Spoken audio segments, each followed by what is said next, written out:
আমরা অনেকেই অনেক সময় গাছের মাঝের অংশ কেটে ফেলি।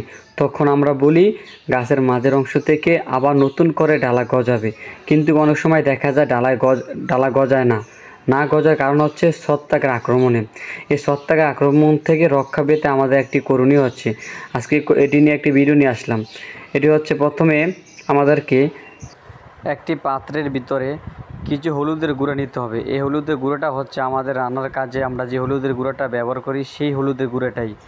হলুদের গুঁড়োটা নেওয়ার পর কিছু পরিমাণ পানি দিয়ে ভালো করে মিক্স করে নিতে হবে। তারপর ওই গাছের যে কাটা অংশটা আছে সেখানে ভালোভাবে এই হলুদের গুঁড়োটা লাগাতে হবে। এতে করে বিভিন্ন ছত্রাক থেকে এই গাছের অংশটুকু রক্ষা পাবে এবং অতি দূরত্ব এই গাছ থেকে ডালা গজাবে।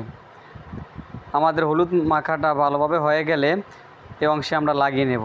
তারপর একটি পলি দিয়ে উপরে ডেকে দেব, যাতে করে বৃষ্টির পানি এবং ভিতরে কোনো বাতাস প্রবেশ করতে না পারে। পলিথিনটা ভালো করে পেঁচিয়ে একটা রশি দিয়ে ভালোভাবে বেঁধে নেব। এতে করে দেখবেন আপনি প্রায় 1 মাস পর আপনার এই গাছ থেকে নতুন করে সুন্দরভাবে ডালা গজাবে। এই পদ্ধতিটা করলে আপনার গাছে কোনো ছত্রাক এবং গাছ পচবে না এবং ছত্রাকের আক্রমণ থেকে গাছটা রক্ষা পাবে। তাই ভিডিওটি ভালো লাগলে অবশ্যই শেয়ার করে দিবেন।